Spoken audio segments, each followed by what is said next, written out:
Hello guys, ito po yung late lunch ko kasi po natulog po ako eh. Ito po yung bulang ko po na may rice, ayan po. May sitaw, tapos po itong sabaw, ayan po. Mukha po toyo.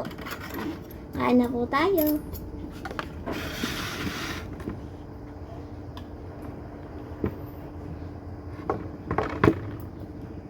Konti-konti.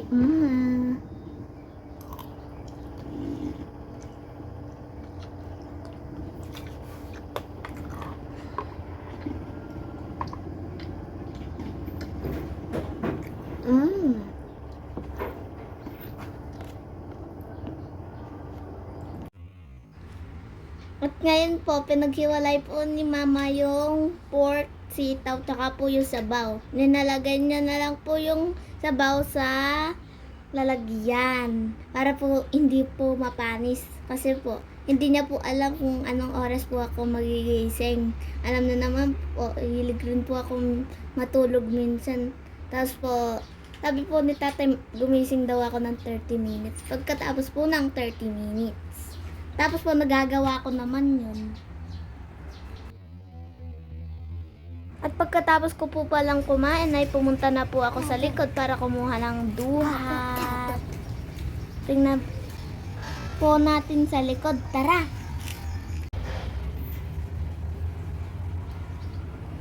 Hi guys! Ngayon po, gusto ko lang po pakita yung duhat po na maliit. Ito po, abot ko naman. So, pitasin muna po natin. Ang cute nila.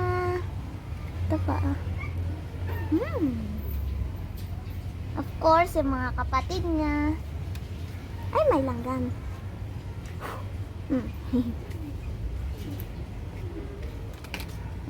Ito po, kasama na yung isa. Ito po sila.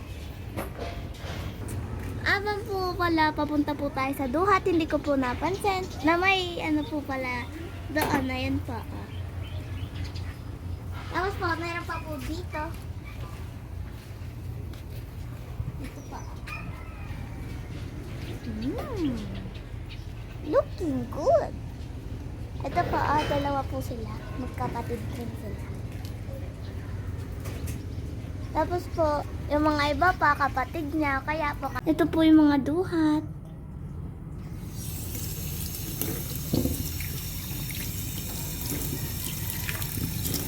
Yan po, pinagtanggal na po natin yung nakuha natin. Yun lang po. Thank you for watching. Bye-bye!